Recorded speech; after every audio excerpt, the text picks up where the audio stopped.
Start करते हैं बच्चों। कल हमने बताया था आर्गन प्लेन और कॉम्प्लेक्स नंबर के बारे में। आप लोगों को हमने बताया था आर्गन प्लेन या कॉम्प्लेक्स प्लेन क्या होता है। साथ ही साथ उसके बाद हमने बच्चों डिस्कस किया था थोड़ा सा आर्गुमेंट के बारे में, कैसे हम किसी कॉम्प्लेक्स नंबर का आर्गुमेंट निकालते हैं, जो कि किसी भी कॉम्प्लेक्स नंबर के पोलर रिप्रेजेंटेशन में इसका यूज होता है। अगर किसी कॉम्प्लेक्स नंबर को पोलर फॉर्म में हमें कन्वर्ट करना है तो उसके लिए हमें दो चीजों की जरूरत पड़ती है। और वो दो चीजें कौन कौन सी है, कोई बताएगा? कल हमने डिस्कस किया था किसी कॉम्प्लेक्स को पोलर फॉर्म में कन्वर्ट करना है तो दो अगर कुछ चीजें पता हो तो हम उसको पोलर फॉर्म में लिख सकते हैं। वो दो चीजें क्या हैं, बताइए। यस, किसी भी कॉम्प्लेक्स नंबर का जो पोलर फॉर्म होता है वो होता है R cos theta plus i sine theta. जहां पर आर क्या है और थीटा क्या है, बताए कोई? कल हमने डिस्कस किया था इस पे अच्छे से, हालांकि ये सिलेबस से रिड्यूस की। हाँ, आर जो है वो जेड का मॉडुलस है। यस, आर जो है मॉडुलस है और थीटा क्या है, आर्गुमेंट है। बिल्कुल सही बोला आपने। मॉडुलस ऑफ जेड क्या होता है? अगर कोई जेड जिसका हम आपको पोलर फॉर्म निकालना है वो एक्स प्लस आई वाई है, तो मॉडुलस ऑफ जेड क्या होता है, X square plus Y square का रूट। यस। और आर्गुमेंट कैसे निकालते हैं, कल हमने हर केस का आर्गुमेंट बताया था आप लोगों को, अगर आपने कल का लेक्चर देखा हो तो। क्यों बच्चों? आर्गुमेंट बताए थे ना कि आर्गुमेंट कैसे निकालते हैं। सबसे पहले जो भी कॉम्प्लेक्स नंबर को हमें पोलर फॉर्म में कन्वर्ट करना है, वहां से हम क्या करते हैं, उसके कोऑर्डिनेट को लेते हैं। जैसे यहाँ से कोऑर्डिनेट क्या होगा, order pair X comma Y. तो सबसे पहला काम क्या होता था कि यहाँ से कोऑर्डिनेट को लेते थे, फिर क्या करते थे बच्चों, चेक करते थे कि जो गिवन कोऑर्डिनेट आया है कॉम्प्लेक्स नंबर का वो किस कोऑर्डिनेट में बिलोंग करेगा, और उसके हिसाब से फिर बच्चों हम लोग आर्गुमेंट लिखते थे। मैंने बताया था कि अगर अगर फर्स्ट क्वाड्रेंट में बिलोंग करता है थीटा तो वहां पर आर्गुमेंट होगा अल्फा के इक्वल, और अगर सेकेंड क्वाड्रेंट में बिलोंग करता है थीटा तो वहां पर आर्गुमेंट होगा पाई माइनस अल्फा के इक्वल। और अगर जो कोऑर्डिनेट है ये जो एक्स कॉमा वाई है, ये अगर थर्ड क्वाड्रेंट में बिलोंग करता है तो वहां पे आर्गुमेंट क्या होगा बच्चों, बताइए। यस, यानी अल्फा माइनस पाई, सही है। और अगर फोर्थ क्वाड्रेंट में बिलोंग करेगा तो वहां पे थीटा क्या होता है, माइनस अल्फा के इक्वल होता है, यानी आर्गुमेंट माइनस अल्फा। और अल्फा क्या है, अल्फा के लिए मैंने बताया था कि टेन अल्फा होता है modulus of Y by X. जो ये कोऑर्डिनेट रहेगा उसको मॉड में वाई बाई एक्स करोगे तो यहाँ से टेन अल्फा आएगा, और फिर अल्फा इक्वल्स टू आप tan inverse Y by X के फॉर्म में आप लिख सकते हो। तो अल्फा यहाँ से आता है, और फिर हम लोग आर्गुमेंट यहाँ से डिसाइड करते हैं। और कई बार बच्चों ऐसा भी होता है, जरूरी नहीं है, ये तो मैंने ये बताया था कि first quadrant, second quadrant, third quadrant या फोर्थ क्वाड्रेंट में पॉइंट होगा ये तब। और एक कल केस ये भी मैंने बताया था, सपोज करो ये कोई कॉम्प्लेक्स नंबर जो लिखा हो उसमें एक्स और वाई दोनों जीरो हो, तो उस केस में आर्गुमेंट क्या होता है बच्चों, कल बताया था, कोई बताए? अगर जो कोऑर्डिनेट है वो जीरो कॉमा जीरो हो तो वहां पर थीटा यानी कि आर्गुमेंट की वैल्यू क्या होगी, बताइए कल। यस, इनडिटर्मिनेट, हाँ बिल्कुल सही बात है, वो इनडिटर्मिनेंट होगा, इनडिटर्मिनेंट होगा। ओके। और और भी केसेस मैंने बताए थे, जब एक्स एक्सिस पे होगा या पॉजिटिव वाई एक्सिस पे पॉइंट होगा तो पाई बाई टू होगा थीटा की वैल्यू। जब निगेटिव वाई एक्सिस पे होगा तो वहां पे थीटा की value minus pi by two होगी। और जब एक्स एक्सिस पे होगा तो वहां पर ये पाई माइनस अल्फा के इक्वल होगा, ये जब निगेटिव एक्स एक्सिस पे होगा। ये सारे केसेस हमने कल डिस्कस किए थे। सिलेबस से हटा दिया गया है बच्चों, सिलेबस में है नहीं, बट आर्गुमेंट आपको आना चाहिए। किसी भी कॉम्प्लेक्स नंबर को पोलर फॉर्म में कन्वर्ट करना आना चाहिए। एक और टॉपिक जो रिड्यूस किया गया है वो है to find out the square root of a complex number. उसको आप देखिएगा, हालांकि वो इतना इंपॉर्टेंट नहीं है, इस वजह से मैं उसको यहाँ पे डिस्कस नहीं कर रहा हूँ, बट फॉर्म इंपॉर्टेंट था इसलिए मैंने पोलर फॉर्म डिस्कस किया।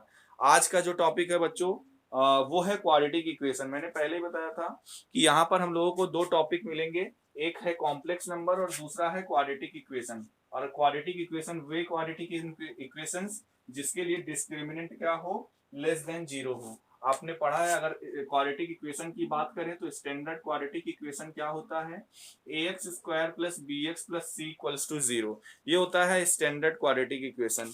यहाँ पर डिस्क्रिमिनेंट जिसको कि हम डी से डिनोट करते हैं, डिस्क्रिमिनेंट क्या होता है, बी स्क्वायर माइनस 4ac। फिर बच्चों हमने ये भी बताया था कि डिस्क्रिमिनेंट में यानी कि बी स्क्वायर माइनस 4ac वो तीन पॉसिबिलिटीज हो सकती हैं, वो या तो पॉजिटिव आए, या तो इक्वल्स टू 0 आए, या तो वो लेस देन 0 आए। यही तीन पॉसिबिलिटी हो सकती है। अगर आप बी स्क्वायर माइनस 4ac निकालोगे तो यही तीनों में से तो कोई ना कोई एक केस आएगा। क्यों? और जब पहला ये वाला केस आता है तो हम बोलते हैं रूट्स जो होंगे वो रियल होंगे, और साथ ही साथ कैसे होंगे, डिस्टिंक्ट होंगे, यानी कि अलग अलग होंगे, अनइक्वल होंगे। यहाँ पर हम क्या बोलेंगे, रूट्स रियल होंगे और क्या होंगे, इक्वल होंगे बच्चों। यहाँ पर हमने क्या बोला था कि रूट्स जो है वो रियल नहीं होंगे, नॉट रियल बोलते हैं इसको, या इसी को क्या बोलते हैं हम लोग कि रूट्स कैसे होंगे, इमेजिनरी होंगे। तो ये जो फर्स्ट दो केसेस वाले क्वेश्चंस हैं बच्चों, ये हम लोगों ने 10th क्लास में ऑलरेडी किया हुआ है, क्वाड्रेटिक फार्मूला का यूज करके, मेथड ऑफ कंप्लीटिंग का स्क्वायर का यूज करके, और फैक्टराइजेशन मेथड का यूज करके। यहाँ पे हम लोग क्या करेंगे, ये थर्ड वाला केसेस हमको मिलेगा जहां पे B square minus 4ac negative आएगा, तो उसका यूज वहां पर हम क्या करेंगे, सोल्यूशन फाइंड आउट करेंगे, यानी कि इमेजिनरी रूट्स हम लोग यहाँ पर फाइंड आउट करेंगे। यहाँ पे इमेजिनरी रूट्स हम लोगों को फाइंड आउट करना है। तो चलिए क्वेश्चन और किस तरीके से फाइंड आउट करेंगे, हम सीधा क्वाड्रेटिक फार्मूला का यूज करेंगे और इमेजिनरी रूट्स फाइंड आउट करेंगे बच्चों। तो एक दो क्वेश्चंस हम इसका कराते हैं, बाकी आप लोग करिएगा, और फिर हम कुछ मिसलेनियस के क्वेश्चंस पे डिस्कस करेंगे। एक्सरसाइज 5.3, कोई भी क्वेश्चन ले लीजिए। चलिए क्वेश्चन नंबर 8 ले लेते हैं। क्वेश्चन नंबर 8 सब एक ही पैटर्न का है बच्चों। क्या है, √3x² minus √2x plus 3√3 equals to 0। बोला क्या जा रहा है, आपको इसके रूट्स निकालने। तो सबसे पहले यहाँ पे जरा आप क्या यूज करिए, क्वाड्रेटिक फार्मूला। क्वाड्रेटिक फार्मूला क्या होता है, बाई क्वाड्रेटिक फार्मूला जो कि होता है x equals to minus B plus minus under root B square minus 4ac upon 2a। यही होता है कि नहीं बच्चों क्वाड्रेटिक फार्मूला, ये तो पढ़े हो ना आप लोगों। यहाँ पर a की वैल्यू क्या है, √3, b की वैल्यू क्या है, माइनस √2। तो ये फार्मूले में माइनस b लिखा हुआ है और एक माइनस यहाँ पे ऑलरेडी लिखा हुआ है, तो ये हो जाएगा √2 plus minus under root B square. जब इसका स्क्वायर करेंगे तो 2 आएगा, माइनस 4ac। बच्चों 4ac कितना आएगा बताइए, 4 इंटू a इंटू सी, बताइए जल्दी से।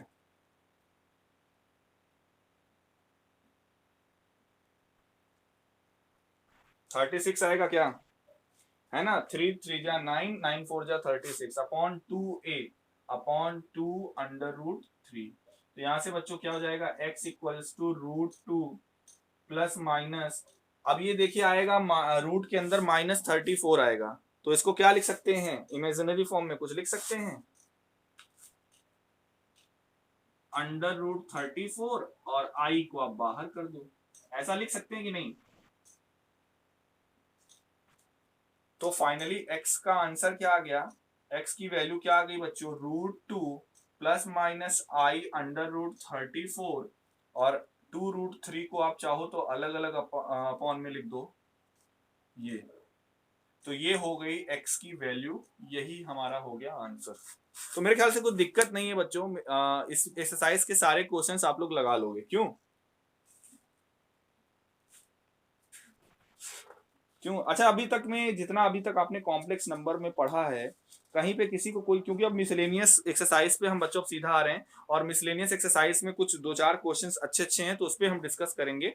अगर अभी तक किसी को कुछ डाउट हो, जितना भी पढ़े हो अभी, क्योंकि कॉम्प्लेक्स नंबर का मेरे ख्याल से ये थर्ड लेक्चर है, तो हाँ तीसरा लेक्चर है, और मे बी ये लास्ट होगा, नहीं तो इसके अगले वाला लेक्चर लास्ट लेक्चर होगा।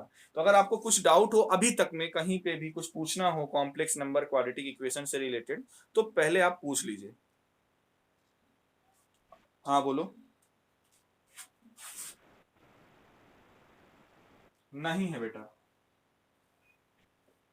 उसी को आइलर फॉर्म बोलते हैं, जो है मैं बोला था ना स्टार्टिंग में इंट्रोडक्शन में, आइलर फॉर्म, e⁻i⁻, वही पोलर फॉर्म है। e⁻i⁻ को cos theta plus i sin theta के फॉर्म में जो लिखते हैं, वही था पोलर फॉर्म।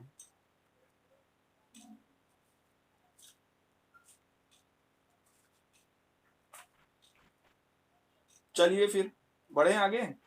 हाँ बोलो। देखिए बच्चों, मिसलेनियस एक्सरसाइज अब आप पे आते हैं। अब मिसलेनियस एक्सरसाइज पे आते हैं।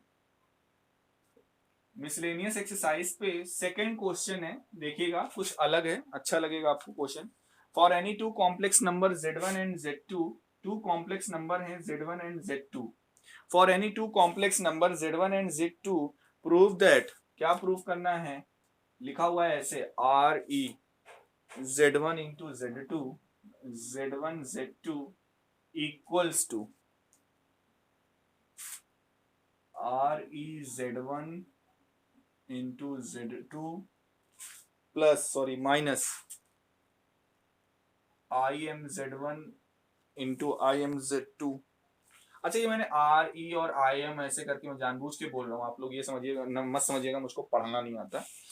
यहाँ पे दिया क्या हुआ है, z1 and z2 two complex number है, तो ये बच्चों प्रूफ करना है। तो कोई बताएगा ये आर ई और ये आई एम इसका मतलब क्या है? Yes, real and imaginary. जैसे z1 एंड z2 में आर ई लगा हुआ है, इसका क्या मतलब है? देखो बच्चों, इसका मतलब क्या होता है पहले समझ लो, फिर प्रूफ करते हैं इस क्वेश्चन को। कि अगर कोई कॉम्प्लेक्स नंबर लिखा हुआ है z equals to x plus i y, कल शायद मैंने इसे थोड़ा सा डिस्कस किया था। अगर बोला जाए आर ई जेड मतलब रियल ऑफ जेड, इसको क्या बोलते हैं, रियल ऑफ जेड या रियल पार्ट ऑफ जेड। तो जेड का रियल पार्ट बच्चों क्या है, एक्स है कि नहीं। इसी तरह से अगर आई एम जेड लिखा है मतलब इमेजिनरी पार्ट ऑफ जेड, तो ये क्या होगा, वाई। क्लियर, यानी x को बोलते हैं रियल ऑफ z, और i के जो कोफिशिएंट में होता है यानी y को क्या बोलते हैं, इमेजिनरी ऑफ z। कल मैंने ऐसे करके बताया था कि अगर y 0 हो जाएगा तो अब हम कॉम्प्लेक्स नंबर को कैसा बोलेंगे, प्योर रियल बोलेंगे। और अगर x 0 हो जाएगा तो वहां पर कॉम्प्लेक्स नंबर कैसा होगा, प्योर इमेजिनरी होगा। इसीलिए मैंने कहा था x एक्सिस को रियल एक्सिस और y एक्सिस को इमेजिनरी एक्सिस कहा जाता है आर्गन प्लेन में। समझाया था ये टॉपिक, अगर थोड़ा सा याद हो आपको तो, है ना।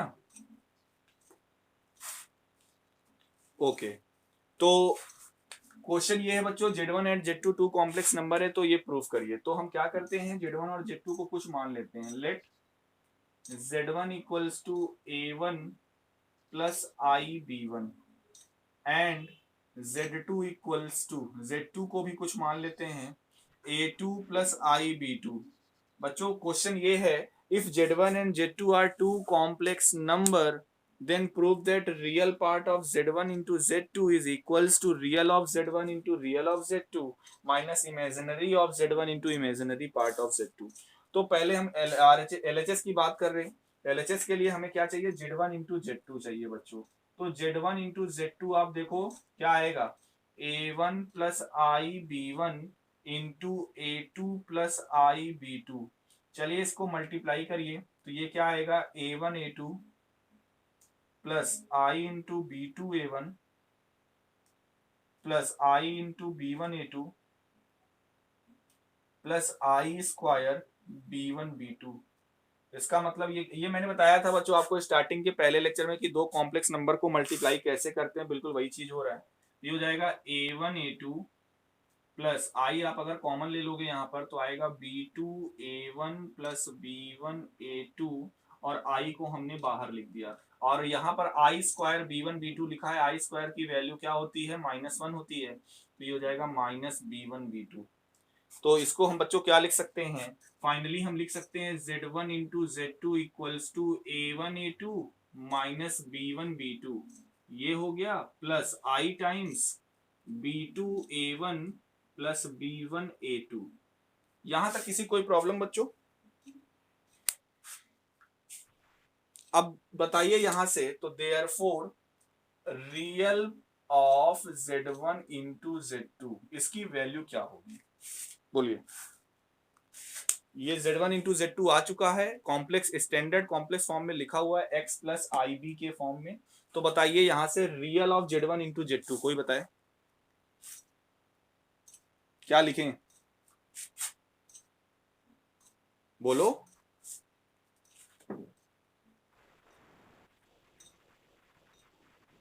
हाँ बिल्कुल वही है ही है। तो दो कॉम्प्लेक्स नंबर लेना था, हमने दो कॉम्प्लेक्स नंबर लिया, उसको मल्टीप्लाई किया तो ये आया। अब हमें चाहिए क्या यहाँ पे, हमें चाहिए real of Z1 into Z2। तो ये Z1 इंटू Z2 जो आया, इसका रियल क्या है बताइए। Yes, A1 A2 minus B1 B2, यही है क्या रियल ऑफ Z1 Z2 की वैल्यू। क्यों बच्चों, real of Z1 into Z2 की वैल्यू यही है। यहाँ पे देखो ना, ये रियल पार्ट है, ये इमेजिनरी पार्ट है। तो अगर पूछा जाए what is the real part of Z1 into Z2, तो यही तो लिखोगे A1 A2 minus B1 B2। बोलिए बच्चों, कोई डाउट है क्या किसी को? क्यों, किसी को कुछ डाउट है क्या? हम कह रहे हैं किसी को कुछ डाउट है क्या? अच्छा अच्छा अच्छा अच्छा, हम पूछ रहे हैं किसी को कुछ डाउट है क्या? ओके। अब देखिए आगे क्या करना है। अभी तो हमने बच्चों ये LHS को सॉल्व किया, और LHS को सॉल्व किया तो आया क्या, A1 A2 minus B1 B2। अब जरा RHS को देखिए। जो हमें, इसको चाहे तो आप इक्वेशन नंबर 1 मान लीजिए, इसको आप चाहे तो इक्वेशन नंबर 1 मान लीजिए। अब देखिए जो RHS है, RHS क्या था, real Z1 into real Z2। तो ये बताइए, हम RHS अब ले रहे हैं, बहुत ध्यान से देखिएगा क्या ले रहे हैं। RHS बच्चों क्या है, real of Z1 into real of Z2 minus imaginary of Z1 into imaginary part of Z2। तो बताइए रियल, अब Z1 और Z2 क्या है, ये आपके लिए Z1 है, हमने स्टार्टिंग में ही माना था। ये बच्चों Z2 है। तो आप बताइए what is the real of Z1, कोई भी बताए what is the real of Z1। Yes, बिल्कुल सही बोला आपने, A1। And what is the real of Z2, it is A2 minus imaginary of Z1, what is B1 B2। अब इसको मान लीजिए इक्वेशन नंबर 2। जरा इक्वेशन नंबर 1 और इक्वेशन नंबर 2 को देखिए, सेम है कि नहीं। क्यों तो by by first and second we can write it as real of Z1 into Z2 is same as real of Z1 into real of Z2 minus imaginary of Z1 into imaginary of Z2। तो ये बच्चों proof हो गया। समझ में आया सभी को? चलिए आगे के क्वेश्चंस पे आते हैं। इसी एक्सरसाइज पे अच्छे अच्छे क्वेश्चन है मिसलेनियस में बच्चों, आपको मिसलेनियस में सारे क्वेश्चंस अच्छे अच्छे मिलेंगे। तो अगले क्वेश्चन पे आते हैं। अगला क्वेश्चन देखिएगा। अगला क्वेश्चन बच्चों ये है, क्वेश्चन नंबर 16 है मिसलेनियस एक्सरसाइज का। बोला जा रहा है x plus i y whole cube, x plus i y whole cube, ये गिवन है if, question number 16 miscellaneous exercise का, if x plus i y whole cube equals to u plus i v, u plus i v, ये given है। अगर x plus i y का whole cube u plus i v के equal है तो proof करो। Then you have to prove that, what we have to prove, we have to show that, then prove that u upon x plus v upon y, u upon x plus v upon y is equals to 4 into x square minus y square. ये question बच्चों कई जगह पूछा भी गया है competition exam में, objective में पूछा गया है। कुछ कंडीशन, ये कंडीशन दे दी जाती है और पूछा जाता है कि u upon x plus v upon y following में से किसके इक्वल होगा।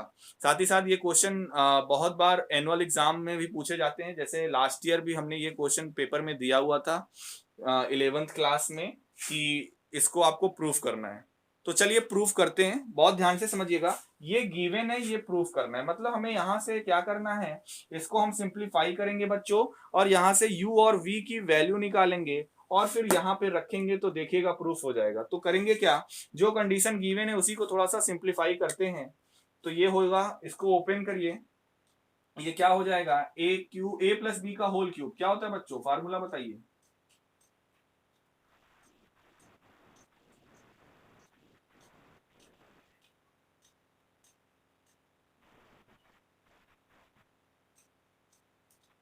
हमने जो लिखा वो सही है या नहीं बताइए। जो हमने लिखा ये फार्मूला सही लगाया है या नहीं, गलत है कहीं पे। a प्लस बी का होल क्यूब इक्वल्स टू 1, सही है ना? ओके, तो चलिए आगे इसको सिंप्लीफाई करिए, ये हो जाएगा एक्स क्यूब। बच्चों आई क्यूब को क्या लिख सकते हो सिंपलेस्ट फॉर्म में, कोई भी बताए? आई क्यूब को सिंपलेस्ट फॉर्म में क्या लिख सकते हैं? यस यस, माइनस आई, तो ये हो जाएगा माइनस आई इंटू वाई क्यूब। अब इसको अंदर भेजिए, आई इंटू 3xy को जब आप अंदर भेजेंगे तो आएगा आई इंटू 3x² वाई, और ये हो जाएगा प्लस आई स्क्वायर आएगा यहाँ पर। तो आई स्क्वायर को हम डायरेक्टली यहाँ पे लिख दे रहे हैं माइनस, तो ये हो जाएगा 3xy² और इक्वल्स टू में as it is u plus i v. ये स्टेप बच्चों समझ में आया? कहीं पे कोई प्रॉब्लम इस स्टेप में किसी को भी? अब करिए क्या, यहाँ पे देखिए ये फर्स्ट लास्ट पार्ट और फर्स्ट पार्ट ये रियल पार्ट्स हैं, और क्योंकि इन दोनों में आई नहीं है, और ये सेकेंड टर्म और थर्ड टर्म में आई है, ये इमेजिनरी पार्ट हैं। तो करते क्या है बच्चों, रियल और इमेजिनरी को अलग अलग कर लेते हैं, एक साथ लिख लेते हैं। तो ये हो जाएगा x cube minus 3xy² plus 3x² minus y cube into में i equals to u plus i v. ऐसा लिख सकते हैं क्या? क्यों बच्चों? अब क्या करेंगे, कोई बताए क्या करना चाहिए अब हमें?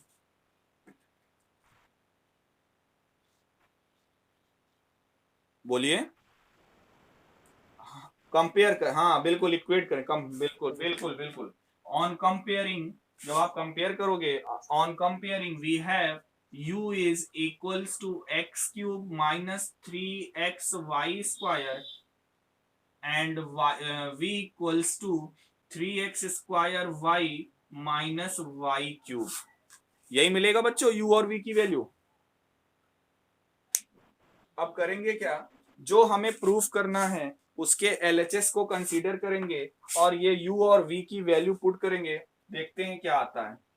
जो हमें प्रूफ करना है उसके एलएचएस पार्ट में u और v की वैल्यू पुट करते हैं। ये एलएचएस क्या है, u upon x plus v upon y. जो बच्चों हमें प्रूफ करना है उसका एलएचएस है u upon x plus v upon y. u की वैल्यू क्या है बच्चों, x cube minus 3xy² upon 3x में क्या x प्लस फिर v की value 3x² minus y cube upon y. आप न्यूमरेटर से x कॉमन लेंगे तो ये x कैंसिल हो जाएगा, बचेगा क्या न्यूमरेटर में, x² माइनस 3y², यही बचेगा क्या इधर फर्स्ट टर्म में बच्चों? बोलिए। हमने कहा कि अगर न्यूमरेटर से x कॉमन ले लेंगे और ये डिनोमिनेटर में x कैंसिल हो जाएगा तो ये बचेगा x² minus 3y² first term में।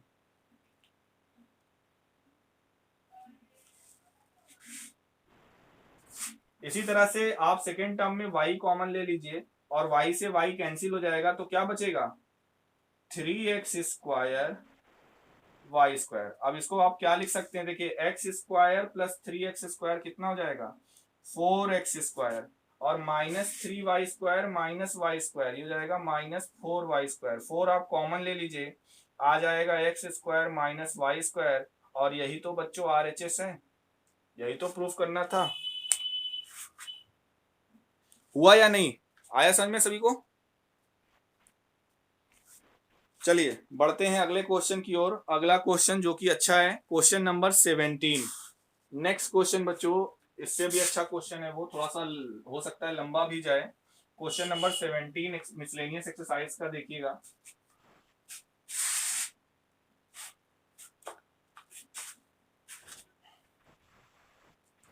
क्वेश्चन ये है, if alpha and beta are different complex number with modulus of beta is 1।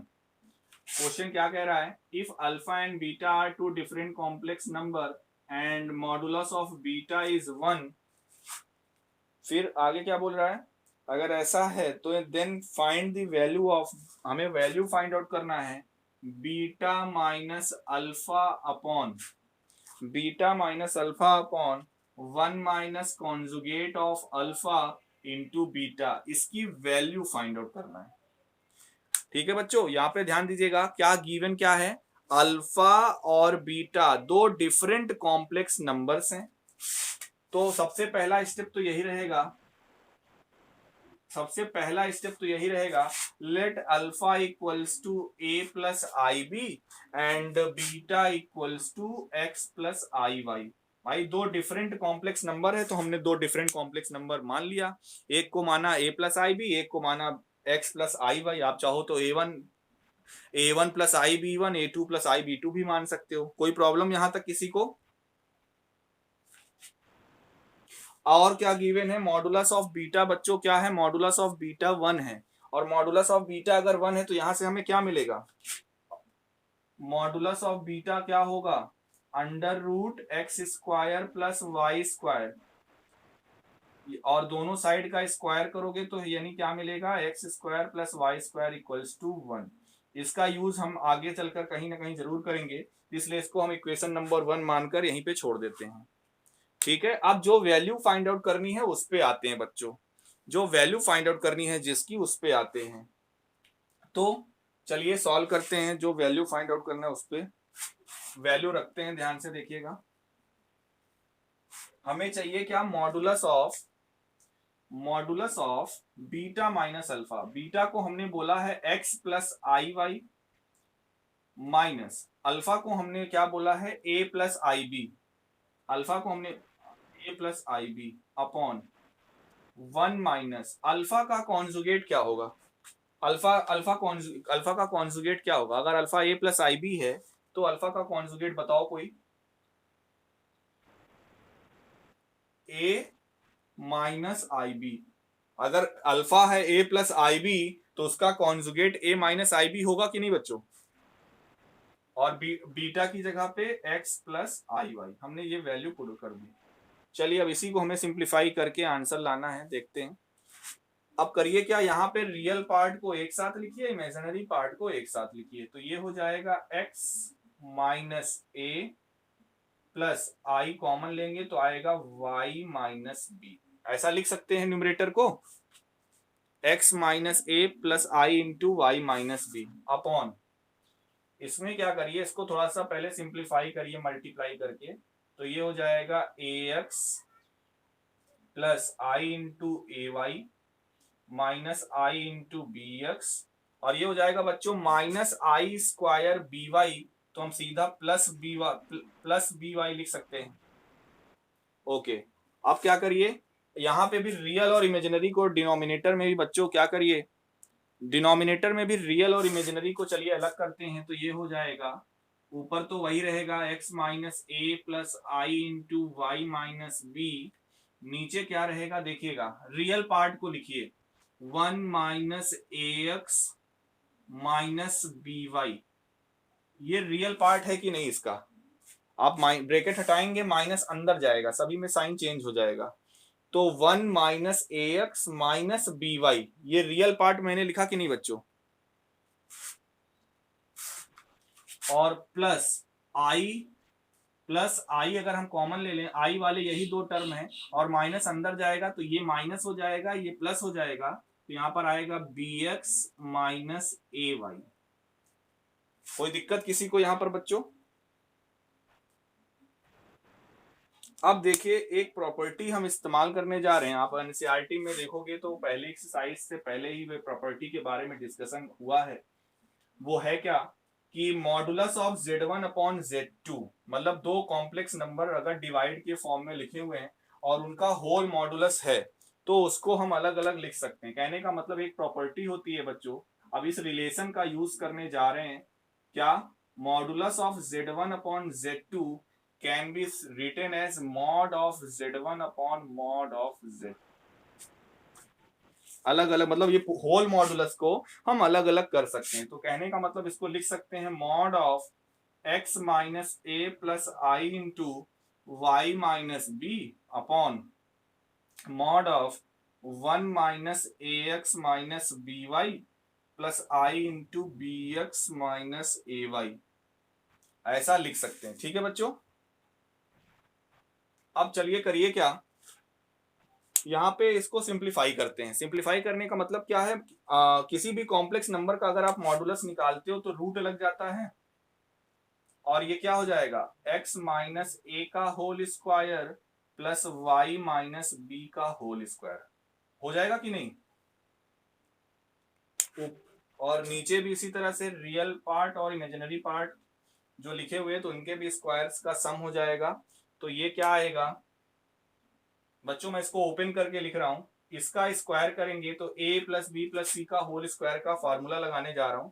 तो ये आएगा क्या, a square plus b square plus c square, फिर प्लस 2ab होता है, यहाँ पे माइनस में है तो हो जाएगा माइनस 2ax, फिर हो जाएगा 2bc, तो ये माइनस माइनस प्लस यानी कि प्लस 2abxy, फिर होता है प्लस 2ca, तो ये हो जाएगा माइनस 2by। ये हो गया, हमने फर्स्ट टर्म का स्क्वायर किया, प्लस इसका स्क्वायर करेंगे तो आएगा b square x square plus a square y square minus 2abxy 2abxy। ये समझ में आया कि नहीं, बताइए। अब देखिए, मतलब होल स्क्वायर रूट आप कर सकते हो, हाँ अगर अलग अलग स्क्वायर रूट है तो होल स्क्वायर रूट कर, सभी कटेगा कहाँ, मतलब होल कर सकते हो आप। जैसे कहीं पे लिखा हुआ √2 अपॉन √3, तो इसको आप लिख सकते हो √2/3, ये कर सकते हो, है ना। तो देखिए यहाँ पे ये 2abxy, ये 2abxy कैंसिल हो जाएगा, और ऊपर वाले को भी ओपन कर दें क्या बच्चों, इसको भी यहीं पे कर देते हैं ओपन। आप अगले स्टेप में करिएगा, तो ये आएगा x square plus a square minus 2ax plus Y square plus b square minus 2by, ऐसा लिख सकते हैं क्या। अब देखिए बच्चों, थोड़ा सा अरेंज करना है, बहुत ध्यान से समझिएगा। तो ये क्या होगा, न्यूमरेटर को पहले देखिए, यहाँ पर एक्स स्क्वायर है, यहाँ पे वाई स्क्वायर है, तो x square plus Y square को सीधा 1 लिख दें, कोई प्रॉब्लम। तो 1 plus a square plus b square minus 2ax minus 2by, ऐसा लिख सकते हैं न्यूमरेटर को। अब आते हैं डिनोमिनेटर में, डिनोमिनेटर को ही ध्यान से देखिएगा, उसी में कुछ ना कुछ अरेंजमेंट होगा, कॉमन वगैरह लेके करेंगे।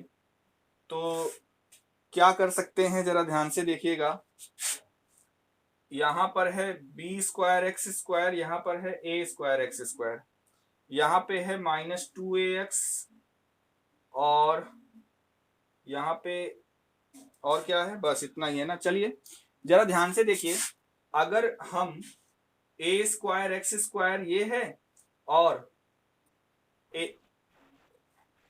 ए स्क्वायर वाई स्क्वायर ये है, नहीं इसको देखिए, जिसको मैं सर्किल कर रहा हूं, ए square x square plus a square y square बच्चों, तो क्या आएगा, 1 तो ये ऑलरेडी लिखा हुआ है, प्लस ए स्क्वायर अगर आप कॉमन ले लेते हो, ए स्क्वायर कॉमन लेते हो तो अंदर क्या आएगा, x square plus Y square, और x square plus Y square की वैल्यू इक्वेशन नंबर 1 से आपको पता है, उसकी वैल्यू क्या है 1, तो यानी कुल मिला के ये ए स्क्वायर बचेगा, क्लियर है ना।